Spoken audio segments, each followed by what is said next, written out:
Hi, students. How are you doing? Welcome to Nine Sim. Thank you so much for the support. Hope you are good. So I came across a video where a woman made where she was talking to a Trump voter, at the local dog park. And so she was trying to help them deconstruct. So it happened that this man actually voted for Donald Trump, knowing fully well that the brother is queer. I mean, I don't want to use the wrong pronoun or the but he is queer, right? So this man voting for Donald Trump, what was he doing? You already know. I, I mean, I don't know what was on his mind. And then while the woman was confronting him, he made mention that some of the things this man said that he doesn't mean it. That he just said, "Are you for real? Are you for real now?" That he just says it and he doesn't do it. That is to tell you that this man does not live in this world, probably live somewhere else, but that is not my problem. You all knew how bad this government was going to be. You all knew how it was going to affect people that look like me and brown people. You all decided that you were going to help him achieve all that goals, knowing fully well that it was going to also affect you. But you all thought it was not going to start on time. Now, I am going to ask this. You all, I know for sure you all do not care about people that look like me. That is not something that we are going to stop arguing about because we know fully well the people that you do not care about understand they knew that you do not, right? I'm just going to leave it at that. Now, as you all can see, anything that got to do with people like that look like me are almost being wiped away. History, remove it. This one, it affects their mental brain. My everything about Black people. So at this point in time, anything that got to do with Black people is violence. Remove all of them. When you all voted for who you voted for. Instead, look, let's get into this. The other day, I was having a conversation with a man at the local dog park, and he slyly let me know that he had voted for Trump in this past election. We had had conversations before, and we were talking about how crazy stuff goes down at the dog park, because it does. And he said, yeah, that one lady with the purple hair won't talk to me anymore because she found out I voted for Trump. I nodded and said, yeah, people are upset and afraid, so that makes sense. Then I asked, so why did you vote for him? What made you want to? Instead of answering the question, he let me know that his brother was transgender and he had no problem with that stuff. That he even went to go get his nails done with his brother. And furthermore, he had voted for Obama back in the day. I understood this for what it was. His attempt to say that though he had voted for Trump, he wasn't transphobic, nor was he racist. But the fact of the matter was, I hadn't mentioned transphobia, nor had I mentioned racism. Which means that as a person who voted for Trump, he understood the context around that choice. He understood that a common prevailing opinion among his fellow Americans was that Trump voters were inherently transphobic and or racist. I've voted for several Democrats in the past, he continued on. I smiled, but I said, well, none of them are good, Republicans nor Democrats. They're all bought and paid for. They work for the super rich, not for us. He wholeheartedly agreed with this, because this is actually a statement that the vast majority of Americans agree with across the political spectrum. The fact that our entire government are grifters and crooks who are bought and controlled by the wealthy. This is an essential acknowledgement when leading right-wing people toward class consciousness, that the Democrats are as guilty as the Republicans for the current situation that we're in. So I asked again, so why vote for Trump then? He's definitely expressed transphobic and racist views. What does your brother think? Again, instead of answering, he responded to a context in his own head. He said, it's not like it matters. Trump's just saying things. It doesn't actually affect people. I said, well, Trump is a person with a lot of influence, and so what he says does influence other people. And because of that influence, it puts the targets of this kind of hate speech at risk. He didn't argue the influence part. He said, see, that's the thing, racism. Like, I've never seen it happen. It's not even around anymore. I've personally never seen it. Mind you, this is a very large white man, 6'3", hella pounds. A big white dude telling me that he didn't believe in racism because he never experiences it. So I said, have you ever ridden a plane? A bit confused, he said, yeah, lots of times. I nodded. Yeah, how comfortable are those seats? I asked. He scoffed. He said they were terrible. He could barely fit in them. He was always spilling over the sides and he could barely move his legs. There was inarguably no room in an airplane seat. It was not big enough. I let him go on for a little bit, and then I said, see, I don't know what you're talking about. I actually feel like airplane seats are perfectly sized. I never have trouble getting in or out of the seats, and I can even fold my legs underneath me and take a nap like a cat. Now I see his wheels turning, so I quickly push on. You're married, right? I asked. And I know he is because, again, we've conversed before, but he confirms it. Yes, he's married. And I said, how do you feel about your wife going places alone at night? Like, how would you feel about her going for a midnight run in the park all alone? And now he's really picking up what I'm putting down. And I've put it down patiently enough that he's not angry or offended. He's visibly sheepish. And this always earns a smile from me. He admits he would not want his wife going for a midnight run alone in the park. On his own, he adds that he agrees women face struggles that men don't. Now I go ahead and finish the thought that's rattling around in his mind. Right, I say, so as white people, we're not experiencing the negative effects of racism because we're not the targets of racism, but the beneficiaries of white supremacy.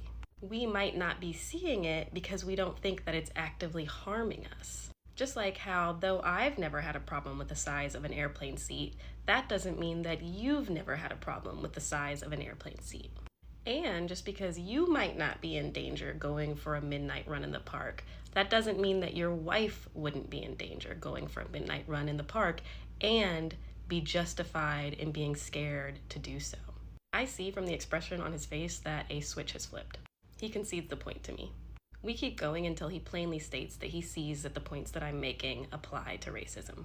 Now I push on with some validation. You're right about both the Democrats and Republicans being crooked, though, I say. The whole system is set up to screw us over, and our politicians uphold that system. My favorite part of these conversations is always watching the wheels turn. After this, like I have with many others, I metaphorically take his hand and slowly lead him toward class consciousness. 1, find their starting point. 2, relate their struggles to the struggles of others. 3, identify the real enemy. And then 4, explain the solution. The man I spoke to at the dog park was not an anomaly. In fact, I would bet that he is representative of a good portion of the people who voted for Trump. It's sad but not surprising to me that some people in the comments doubt that this conversation was even real. Because not only was it real, but I've had many conversations like this with people in my community for many years now. And I can give more examples if you like. But one of the reasons the Trump voter at the dog park was willing to listen to me is because I build community every day, everywhere I go. Especially the places I go often. That means the dog park, the grocery store, the workplace, the gym, everywhere that I go. The only people I won't talk to are the police. Please note that I'm not telling you what to do. Many people have mentioned family members, and that's a different dynamic than the situation in the previous video. But I do have some success stories with that as well, though it is much more difficult in general to wake up family members because of the dynamics of the relationships. I recognize what privileges and disadvantages I have, and I navigate with that in mind. It's come to my attention that sometimes when I speak, some people find this helpful. And it has also come to my attention that people want to talk about these things. People on both sides are confused, angry, scared, and heavily propagandized. And people are so lonely. We are communal creatures. We depend on one another to survive. As a socialist who believes in a working class revolution, anti-imperialism, anti-colonialism, anti-white supremacy, anti-capitalism, anti-patriarchy, I view it as my duty to engage in educating my community and educating myself alongside them.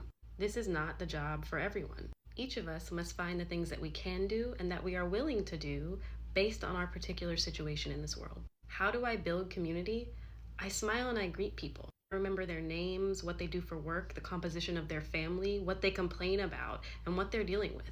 I also offer my community these pieces of myself, supporting their vulnerability by revealing bits of my own. Believe it or not, I am a neurodivergent introvert, so I do not initiate these conversations in most cases. And I require a lot of alone time to recover. But again, people are eager to talk about these things, to seek understanding, and that includes people who voted for Trump. If you want to speak about these topics, I will engage you unless I sense danger or ill will. The fact of the matter is, the vast majority of us don't get to choose our neighbors. And if the fires or floods or hurricanes that you keep hearing about happening to other people reach your hometown, those neighbors are going to be the only ones you've got.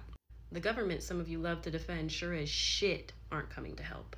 Patience was mentioned a lot in the comments. The current state of things is what I have much less patience for, more so than educating people with varying degrees of comprehension ability, to which I am endlessly sympathetic.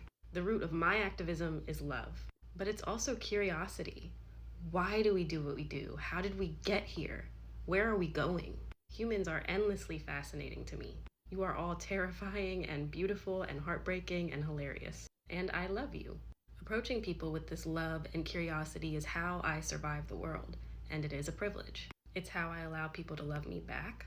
If you want to know the secret to getting people to like you, like them first. Obviously, there are exceptions to this, and people who must be stopped, and this is why I support all liberation methods. I support the liberation of the proletariat by any and all means necessary.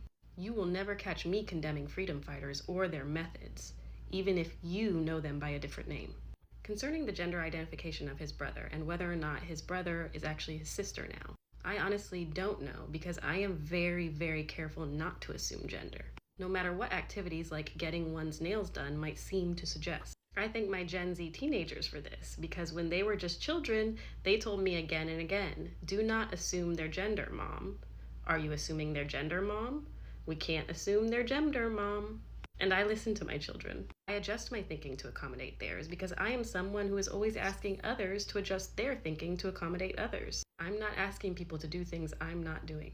As for the question of why did he vote for Trump? And are both sides of American political forces the same? Could it be possible that both Democrats and Republicans have a symbiotic relationship that maintains the systems of exploitation under which the 99.99% of us suffer? Is there a symbiotic relationship between neoliberalism and fascism? And what do those terms even really mean? This requires other videos that I will work on. I see that it might also be beneficial to discuss American exceptionalism, the myth known as the American dream, the question of am I white, and better yet, what is whiteness, and general skills that could help build relationships in community. We can also talk about what solutions people much smarter than me seem to think might work. I can also give more examples of the shifts I've seen in people. And I'll try to move quickly with the content creation, but I'm also a full-time wage worker like you, and a single parent and the sole provider for my children, and a caretaker for the older and younger generations of my family. And I spend time in my proximate communities.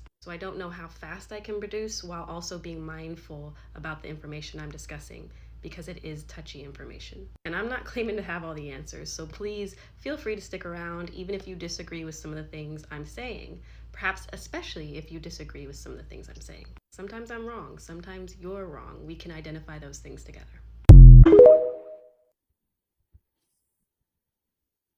So, Donald Trump accused the Smithsonian Museum and Institute and all that, of improperly displaying American history. What did he single out in this? Come on now. You know exactly what he singled out. The Smithsonian's Institute on Black American History. He put J.D. Vance in charge of this shit. Okay, so with the erasure of the Tuskegee Airmen, Harriet Tubman, the highest ranking black person ever to receive the Medal of Honor, calling all of this DEI. Can we now officially just say, instead of saying DEI, just say racist? Just say that. Okay. This video is particularly for those of you who so desperately want to use the N-word but are afraid of getting your shit rocked. Let's just get it out in the open. Okay? We stop bullshitting around with it. I'm not one of you and I never will be. But can we just stop with the, the dumb dance that we've been doing for 15, almost 20 years now? America, their racism is showing.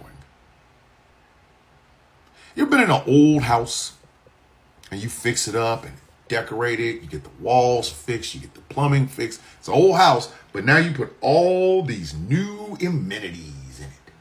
You know, you got stainless steel kitchen and bathroom with the big tub and all of this, right? You have restructured this entire fucking house. But when you looked at the foundation, you thought the foundation was solid. What you didn't know is that the foundation was cracked. It was cracked beyond that wall you could see, and it just kept going. Well, now, with the arrival of Orange Oompa Loompa Cheeto Man, the magical melting shitting man of Mar-a-Lago, the cracks are now visible. Every time you ever used the word criminal or thug, you wanted to say the N-word, you just didn't want to get the backlash. Again, let's just cut the bullshit, man. Cut it. Stop. We don't have to anymore. You elected a man that is a 100% certified dyed-in-the-wool USDA choice cut racist. Yes, he is making a purge of any mentions throughout the Department of Defense of anybody that isn't white folk. I get that. Get that. But then we start getting into things like xenophobia, anti-Semitism, sexism. The Smithsonian Museum of African American History does feature slavery. That thing that y'all keep pretending is thousands of years ago. That thing that y'all have made more and more and more and more excuses for. My personal favorite, well, it was going on all over the world. Why are we being held accountable for it? There are white people walking around thinking that black folks still are blaming their ass for slavery. You think it was slavery and then today? No, motherfucker. There was a whole 100 years between that shit. It's 100 years. The end of slavery in 100 years. Just think about all the shit that happened within that 100 years. Donald Trump is no longer being held to any sort of decorum. And I kind of think his supporters knew that. That's why they will make excuses for every fucking thing this man does. Why? Because it allows them to finally get that thing that's been sitting inside of them out. The idea of reverse racism, that is some shit white folks created. As if you can reverse something you had no part in creating in the first place. And the bullshit that's reflected on social media is now reflected in 1600 Pennsylvania Avenue. It's reflected in the nomination and fucking confirmation of Pete Hegseth for Secretary of Defense. Think about this for just a second. How many of you knew that the highest ranking black man ever to receive a Medal of Honor was a colonel? How many of you even knew he existed before Pete Hegseth decided to go through, put DEI Medal of Honor in front of his shit, and make a big deal out of it? They literally erased the Tuskegee Airmen from the Air Force history. And then when the backlash happened, they put them back. Come on. Come on. The foundation is exposed now. It is.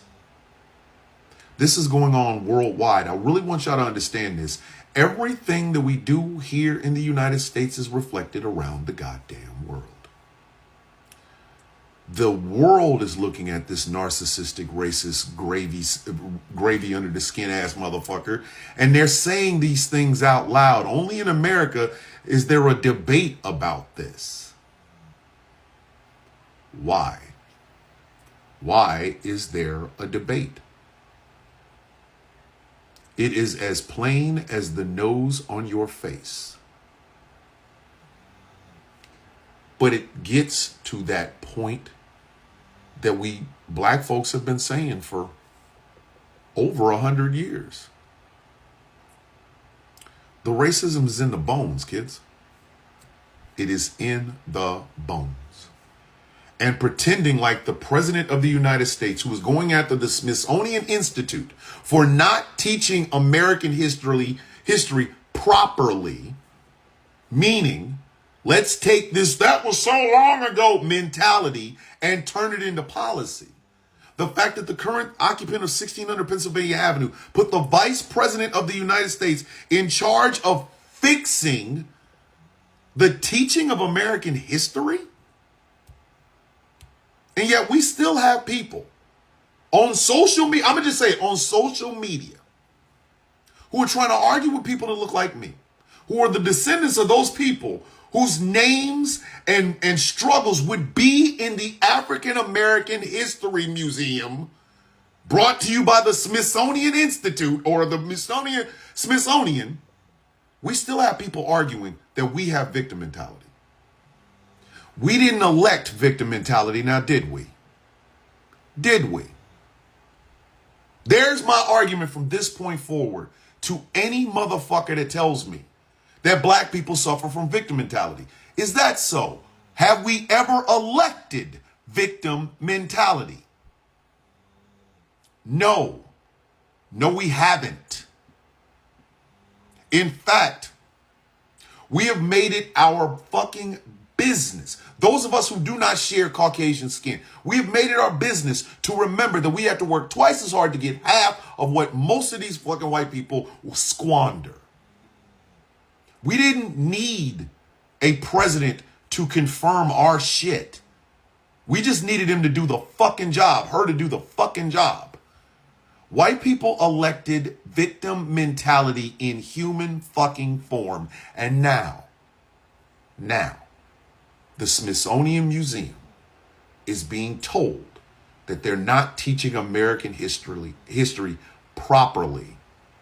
And the biggest target is the Smithsonian Institute's African American History Museum. Who's the real victims in this? Who has been suffering with victim mentality? Who elected victim mentality 3 goddamn times? Don't worry, I'll wait. This is all I got from this video, and this video is just a proof that a majority of these people, I don't know if I should say they are ignorant or they just choose to be silly. Let me use silly, right? Oh my goodness. I don't know how to explain this, but how am I supposed to know that, example, it's ignorance. See, I have not finished what I wanted to, but this is pure ignorance and wickedness. Because he is giving this excuse that okay, so it means that he has heard that this man doesn't like maybe queer people, let me use that word, right? And some other, he's in his word. He says that, but he doesn't do it. Where is this man living? Like, he is not seeing what is going on. Where is he living? I need to know. Because literally everything this man has said, he is doing every one of them. I love the fact that this woman checked him out with the analogy she gave about Pe0ple, right? The seats. And also with the wife. See, it's really very silly that some people we know, see, oh my God, I think I'm finding it hard to explain this, but it's not like it's hard, but I am just really amazed by some people's silliness, you know? Man, I just don't want to believe that people really heard it. People really knew that he said all those things. And your brother has comma. When I say comma, you know his gender. There is problem with it, right? And you fully woke up, you voted for this man, and you are out here trying to cover up that he said most of the things he said that he doesn't mean them. Who are you trying to convince?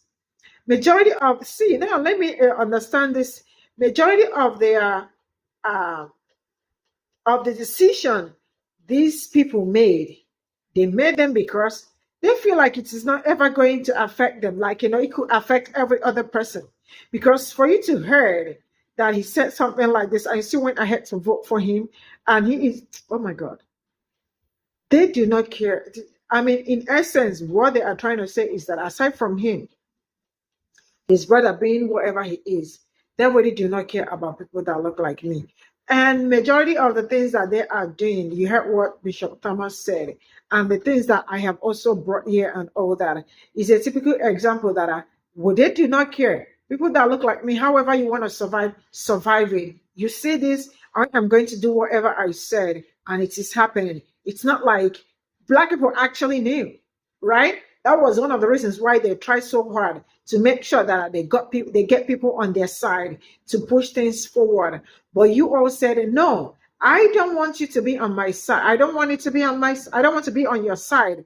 Do your thing while I do my thing. In the end, who is crying more? That doesn't mean that it's not affecting, because if I say it is not affecting, it means I am lying, right? It is affecting us, but this is something Black people already knew that it was going to happen.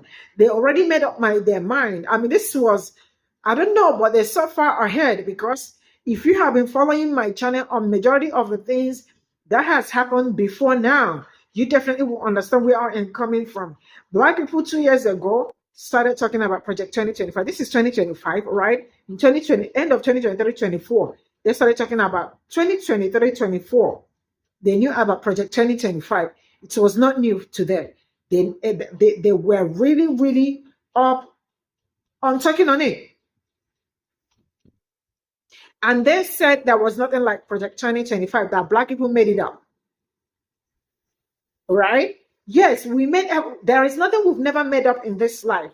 Even your own existence, Black people made it up too. Because if you people are listening, you definitely will know that they know this politics more than you do. Because it is their experience that, how do I tell you about your experience? Because they don't know it. You know it. The only people I know in this world that can tell you about themselves and tell you about other people better than the people are only Black people. These people do not even know themselves very well. They don't know nothing about Black people, but Black people know everything about them. Is that not enough for them to know that something is wrong, or something is going wrong, or something will go wrong? Is that not big enough for them to know? If it is not racism, why would they vote for who they voted for? At some point, yes, they were ready to manage who? Joe Biden, right? They were able to oh yeah, he's coming for 10. Let's see how it goes. Until he pulled out, then it becomes a problem. Man, you all are doing amazingly great. On a serious note, I don't want to cry.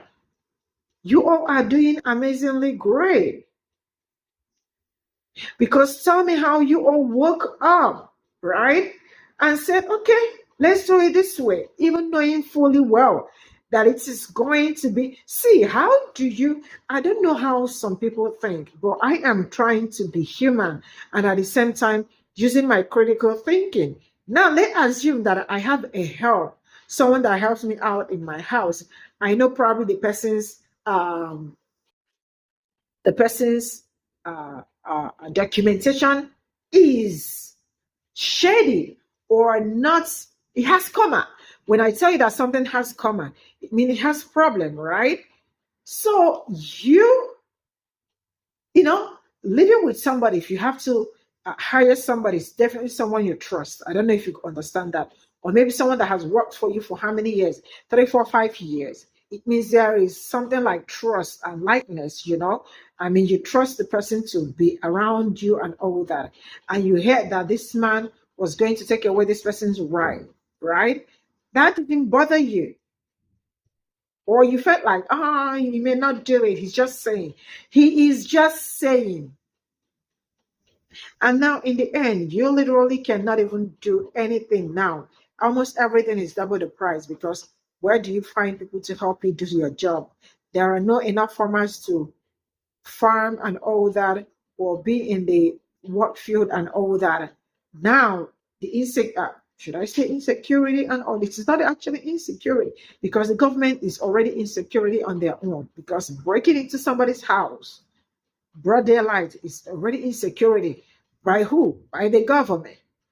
Man, everything about people that look like me are almost, they want to erase everything. Why? Because how do you exist?